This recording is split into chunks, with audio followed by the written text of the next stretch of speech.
Continue with our daily Gemara.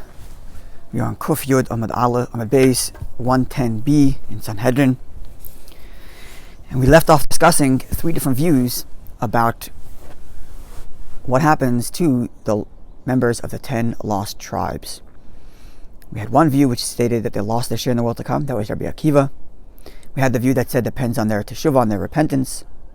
And then we had the opinion of Rabbi, who said, quoting the verse that we spoke about last time, you talk about Shofar Gadol, be that day when the great shofar will blast, and those lost in the land of Asher, referring to the 10 tribes, and those cast away in the land of Egypt, referring to the generation of the desert who was taken out of Egypt. And they will come and bow to God on the holy mountain of Israel in Jerusalem. And thus Rabbi was of the view, quoting that verse, that beautiful verse, that all Jews will return in the world to come. Now the Gemara makes a similar comment that it did in the previous discussion when we discussed the generation of the desert, and we said that Rabbi Akiva was of the view that they lost their share in the world to come. The Gemara there told us that Rabbi Akiva was behaving uncharacteristically, and that characteristically speaking, Rabbi Akiva was more benevolent and more forgiving, and yet when it comes to the members of the generation of the desert, Rabbi Akiva takes the hard line in saying they lost their share in the world to come. And now the Gemara says a similar thing with respect to Rabbi Akiva's view about the 10 lost tribes. So it's about 8 lines up from when you're counting upwards from the narrower set of lines, and the line begins with the words Amar Rabba Bar Chana, and that's where we are. Amar Rabba Bar Chana. Rabba son of Bar Chana said, On Rabbi Yechanan and Rabbi Yechanan. This is the same individual speaking earlier with respect to the generation of the desert. Shafka Rabbi Akiva l'chasidusa. Rabbi Akiva behaved uncharacteristically, and he pivoted from his ordinarily benevolent chasidusa, his more benevolent, forgiving nature, and here he diverted. And just like it was earlier, where Rabbi Bar Bachana and then Rabbi Yechanan quoted a verse that indicated that the generation of the desert does have a share in the world to come. So too here, Rabbi Bar Bachana and Rabbi Yechanan quotes a verse that indicates that the generation, that the group of the lost 10 tribes do return. Both of the verses are in Yirmiyah. The first time was Yirmiyah chapter 2 verse 2, and this time it's Yirmiyah chapter 3 verse 12.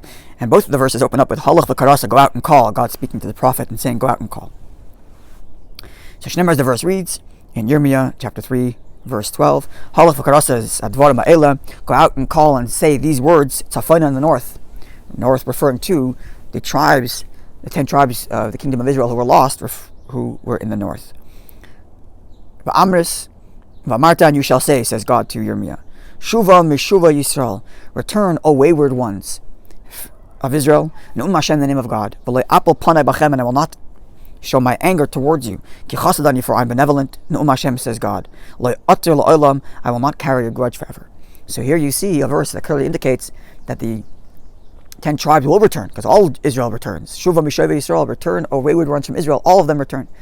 And thus, this seems to support the view against Rabbi Akiva, who stated that they lose their share in the world to come, whereas this verse says that they are to return. Now the Gemara asks, Mai chasidusa, what is the characteristically benevolent nature of Rabbi Akiva? Or, a different way of asking it is, where do we see that Rabbi Akiva is more benevolent and forgiving, in that he's allowing, or takes the view that those who may not deserve the share in the world to come do get the share in the world to come, of which we are saying that with respect to the people of the desert and with respect to the 10 tribes, he shafkel chasadusa, he pivoted from his normal benevolent characteristic. So my chasadusa, where do we see Rabbi Akiva being more benevolent? The Tanya, for we've learned in the Mishnah H text in Tosefta. Katni b'nei Risha Yisrael, the children of the wicked ones amongst Israel, ein boilam l'olam haba, do not have a share in the world to come. Shenemar, as the verse reads, this is a verse in Malachi Gimel chapter 3 Yutes verse 19. Kinya hayom ba boyer kataner, for behold the day will come that's burning like a furnace. V'haya calls Zadim, and all the Zadim are like the those who don't behave properly. And all those who behave badly. Kash v'lahat oisam hayoim haba. That they will become like singed up, like straw on that day which is to arrive. Amar Hashem Tzvaka, says the Lord God of hosts. Asher lo yaziv lehem, and God will not leave for them. Shodesh va'anaf, not a branch or not a root or branch. So first the verse reads that all those who are misbehaving will be burnt up like a straw, thus indicating that the wicked themselves lose their share in the world to come. And indeed the Gemara elsewhere discussed that. But then the verse concludes that God will not leave behind not a branch or a root. What does that mean? So says the Gemara, Shodesh, a root, means Ba'olam Haza, in this world, Va'anaf, and a branch, Ba'olam Haba, in the world to come. As we had before in the past, with the Gemara quotes a verse which has a double expression of God's punishment, we said that one refers to this world and one refers to the next world. So likewise here it refers to this world and the next world. Now, from the fact that the Gemara, that the verse uses this language of root and branch, in addition to having stated earlier that Zaydim, those misbehaving ones, will lose their share in the world to come, will be singed up like straw, means we're talking about another group of people. Namely, we're referring to branch and root. That's a reference to young children. And that the children of the wicked, also lose their share in the world to come as a result of their parents' misbehavior. Divri Rabbi Gamliel, this is the words of Rabbi Gamliel. Rabbi Akiva says, they do come to the world to come. And this is where Rabbi Akiva is being more benevolent. This is the scenario where Rabbi Akiva is showing his true characteristic in that he is more benevolent and more forgiving. And that's where Rabbi Bar Chana and the name of Rabbi Yochanan commented and said, look, with respect to the people of the desert and with respect to the 10 tribes, Rabbi Akiva is taking the hard line uncharacteristically. Because you see, with respect to the children of the wicked, he is forgiving and takes the view that they do have a share in the world to come. Now Rabbi Akiva is about to quote 2 verses to support his view that the children of the wicked do have their share in the world to come. Remember, as the verse reads, this is a verse in Tehillim, chapter 116, verse 6, Shomer P'tayim Hashem. God protects or guards the simpletons. The word P'tayim means the simpletons. And this verse is often used to describe the fact that when someone doesn't know something or is unaware of something, Hashem protects him that he doesn't fall into sin. But here, says the Gemara, there are countries elsewhere overseas where they refer to liyunka, to children, p'tiya, with this language p'tiya. So the verse which describes simpletons, Shem P'tayim Hashem, that God protects the simpleton, God protects those who don't know something. The language there is p'tayim. This same language, p'tiya, is used in other countries to refer to children. And thus when the verse says God protects the p'tayim, it could refer to, says Rabbi Akiva, the children, that God protects the children, even though their parents may not be behaving correctly. This is Rabbi Akiva, the first verse to support Rabbi Akiva's view that the children of the wicked do have a share in the world to come, and this is where Rabbi Akiva demonstrates his true colors, his true characteristic of being more benevolent and forgiving. V'omer in the verse, and he cites a second verse to support his view that the children of the wicked do have a share in the world to come. This is a verse in Daniel chapter 4, verse 20. Goidu lana v'chavlua, will uproot trees and break it down. Baram, however, ikar sharshei ba'ala shavkua, but the primary roots will be left in the ground. We remember before from the verse that Rabbi Gamliel quoted, to support his view that the children of the wicked lose their share in the world to come. He quoted a verse which refers to roots and branches being uprooted, and we said that roots and branches refer to children. Now here this verse says the reverse, that the branches, that the roots will be left behind even though the trees are cut down. So here is the verse supporting Rabbi Akiva's, second verse supporting Rabbi Akiva's view that the children of the wicked don't lose their share in the world to come. Before I continue, I just want to point out that Rabbi Akiva brings 2 verses to support his view. One from Tehillim, Shomer P'tayim Hashem, God guards the P'tayim, and we said that there are countries which refer to children as P'tayim. And then the second verse which says that trees are cut down, but the roots are left. And the roots, we said before, refer to children. So what's the 2 verses about? So perhaps the verse in Daniel is more explicitly stating that we're destroying trees, destroying the wicked, but we're leaving the branches, leaving the roots, leaving the children. So why add the second verse, which he quoted first from Tehillim, Shomer P'tayim Hashem, God guards the P'tayim, in which other countries refer to children as P'tayim, as P'tiya. So perhaps it's because Rabbi Akiva is saying, not only, as the verse in Daniel implies, we're going to leave the roots, we're not going to destroy them, that the children of the wicked don't get destroyed, but actually there's Shomer, there's a guarding. Shomer P'tayim Hashem, God guards the children, God adds extra protection and extra blessing for the children of the wicked. So it's not just that they don't lose their share in the world to come, they're left alone, as the verse in Daniel implies. But Rabbi Akiva adds another verse and actually quotes that verse first, even though that verse on the simple level is not talking about children of the wicked. As mentioned before, the simple verse is talking about the fact that God protects simpletons, God protects one from making a mistake. But Rabbi Akiva extends the translation of the word patayim to say that God offers extra protection and guarding for the children of the wicked. So not just that they're left alone, as the verse in Daniel implies, but actually are guarded in that extra protection. So this further supports this idea that Rabbi Akiva characteristically is benevolent and forgiving, and the children of the wicked not just are left alone and don't bear the sins of their fathers, but actually get extra protection. Now, this reminds me of a famous saying, way back when we learned the Gemara, we discussed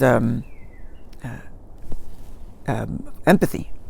And there the Gemara said that there are certain people who one should not be empathetic for.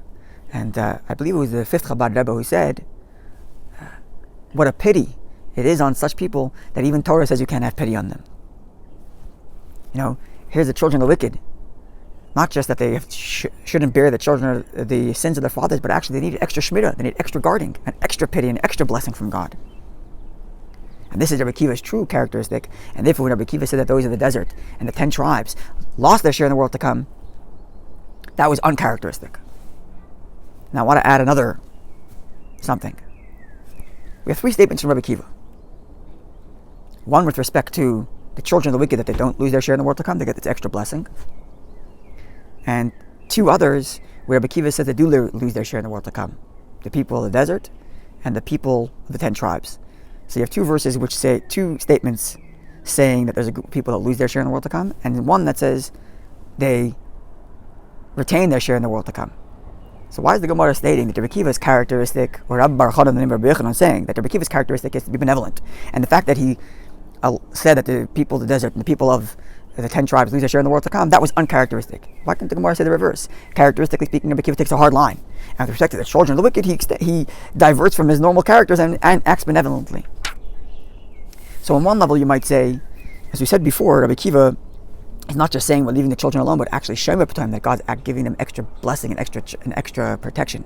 So the fact that Rabbi Akiva extends and twists, as it were, the verses so that the children of the wicked get extra protection, that shows on his true colors. But perhaps the Gemara is teaching us another lesson, which is when you see someone behave in 2 different ways, and you could choose to assign one of the 2 as the person's defining character and the other one as him pivoting from his normal characteristic, take the benevolent one.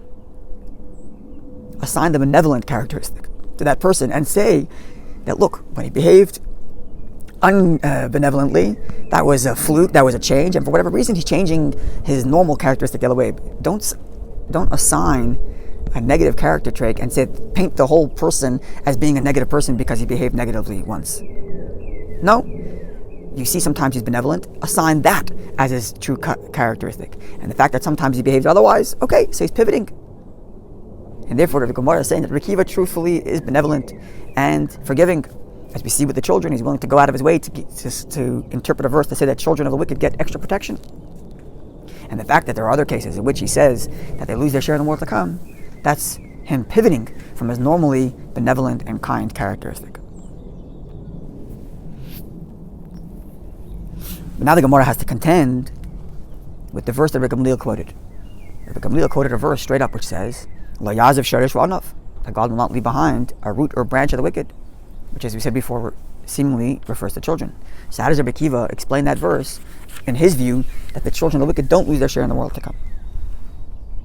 And the Gemara says, what does Rabbi Akiva do to explain the verse which says that God will not leave behind a branch or a root, implying that children lose their share in the world to come? So it says the Gemara, Rabbi Akiva will explain that verse to mean that it's also talking about the wicked themselves, not their children. And when the verse says that God will not leave a root and a branch, it's a reference to another layer of punishment for the wicked themselves, but no reference to their children. And therefore their children do get protected and do get extra guarding. How does he explain the verse in reference to the wicked themselves? Explains the Gemara. God will not leave for them mitzvah, not a mitzvah, not the leftovers of a mitzvah. As Rashi explains with us, when the wicked have some mitzvah, then God has to reward them for that. And that complicates, as it were, the judgment. And therefore God removes any opportunity for the wicked to have mitzvah, And that way their punishment is clean and thorough. That's the way Rashi explains it. Perhaps a layer deeper. In Tanya, in chapter 11, he describes two categories of the wicked. One is the more common category, in which somebody sins every now and again. Now, when you say that someone sins every now and again, there are various degrees of that. There's someone who doesn't sin, who only sins once a month, once a year, and only sins on some very minor level. And then there are those who sin all the time. But every now and again, a thought pops into their head, maybe I should get a little better. And from the very fact, says the Alter Rebbe, says the Tanya, that the thought pops into their mind, maybe I should get a little better, means that their godly conscience, their godly soul is not completely snuffed out. Because they still have the thought, maybe I should get better. Even if they don't act on that thought, and even if they don't do tshuva, from the very fact that the thought comes into their mind, maybe I should get better, means there's still God conscious in them. And therefore, even that is not completely wicked. Even that kind of person, borrowing the words from the Gemara, God might provide opportunities due to tshuva, giving them that thought, maybe I should get a little better, and hoping that they'll act on it. Then there's a lower level of the wicked, says the Alter Rebbe, of someone who has so pushed away any conscious thought of trying to get better that all their God conscious has gone subconscious, and they no longer get thoughts of maybe I should get a little better, maybe I should do a little better, maybe I should change my ways. So the choice that they made to push out any God conscience, any godly thought, is in and of itself a punishment. And that they are punished with no opportunity for mitzvah because they pushed it out of their minds. So it's an anomaly. It's a very rare type of wicked that has gone so far to the point that they no longer even have the opportunities in their minds to maybe do a mitzvah, to maybe get a little better. And maybe that's perhaps what the Gemara is referring to here. It's a very unique anomaly of a wicked person who's gone so far down that there's no God conscious whatsoever. And that's one way of understanding the verse, which says that God will no longer leave for them a root or a branch, not like Rabbi Gamliel, which said that root and branch refer to children, and therefore that they also lose their share in the world to come. But rather, root and branch means that God's not going to provide the opportunity for these wicked to do any little mitzvah, so that they're completely cast out, as we just explained. Davar Acher, another way of explaining this verse, which says that there won't be any more wicked, God will uproot every root and branch, and not referring to children, as Rabbi Gamliel suggested, but rather referring to the wicked themselves, as Rabbi Akiva suggesting, because the children don't lose their share in the world to come. They do get a share in the world to come. They get their blessing and protection. So how do you explain the verse which says there's no longer a root or branch? Says the Gemara, another option, Shodesh. They no longer have a root. Zunashama, this refers to the soul, as in the wicked themselves. Their souls themselves get lost. Va'anaf. And branch, Zaguf, this refers to the body. And the body themselves also get lose their bodies. They physically die. Point being, that when the verse says there's no longer root and branch, either it means God doesn't provide opportunities for mitzvah for them, or it means that God removes their soul and body, but it's all a reference to the adults and the wicked themselves, but not the children of the wicked. Because Rabbi Akiva's view is that the children of the wicked not just are left alone, but are also offered shomer, offered shmira, offered protection and blessing. Now, before we conclude the Gemara, I want to add another thing, which is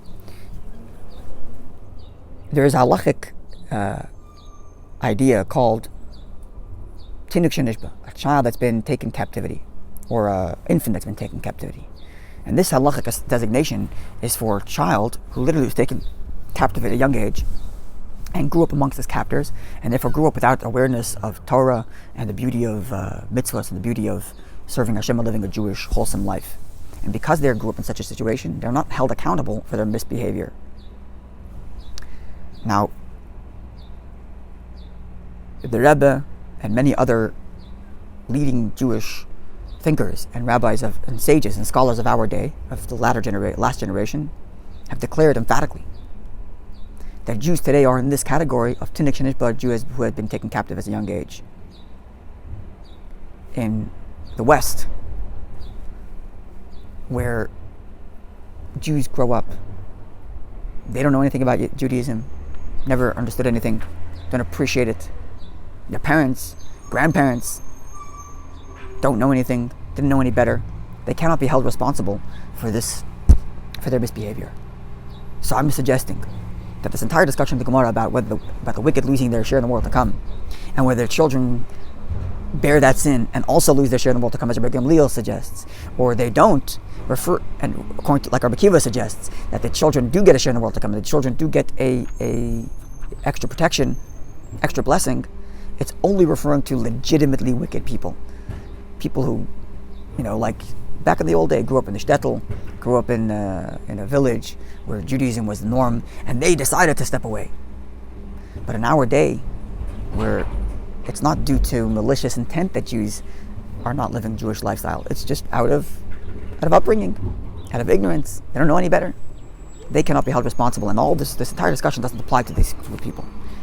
Furthermore, I even once saw from the Rebbe, which the Rebbe said, that a Jew today who grew up religious and leaves, by choice leaves, he too is considered a tinuk shenishba, child in captivity, who's not responsible for his actions. Why? Because certainly the reason why he left Judaism is because it wasn't taught to him properly. And had he been taught properly of the beauty of it, he wouldn't have left. It's a beautiful, forgiving nature on the Rebbe's part, chassidusa, to extend this kind of clemency to all Jews.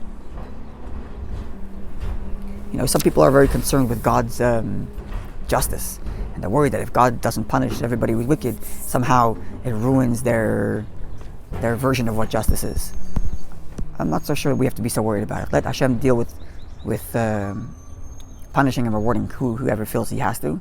And as far as we're concerned, we should try every way we can to make it work, that as many Jews as possible should get as much blessing as possible on every level. And we'll conclude. The Gemara says like this: but the children of the wicked amongst the nations of the world, according to all of you, don't have their share in the world to come. This is, you'll remember before we had a discussion about whether or not the world to come is available to those who aren't Jewish. And there was one view that said yes and one view that said no. And here we're saying that certainly the wicked amongst the nations of the world, why should they get their share in the world to come? And here the Gemara stated even the children of the wicked of the nations of the world lose their share in the world to come. Whereas with respect to the children of the Jewish wicked people, we had a discussion between Rabbi Gamliel and Rabbi Kiva, two views. Here everybody agrees with respect to children of the wicked amongst the nations of the world that they also share the world to come. And Rabbi Gamliel derived this from the verse which says, all remembrance and all vestige of memory will be uprooted from the wicked amongst the nations of the world. So we're going to stop over here. God willing, in our next class, we're going to get to a very fascinating discussion on what age and at what point in time does a child begin to earn his share in the world to come. A wonderful day, and again, if you're in Montreal, please go outside. It's beautiful. On your balcony, take a walk in a safe way, but it's beautiful. Get out.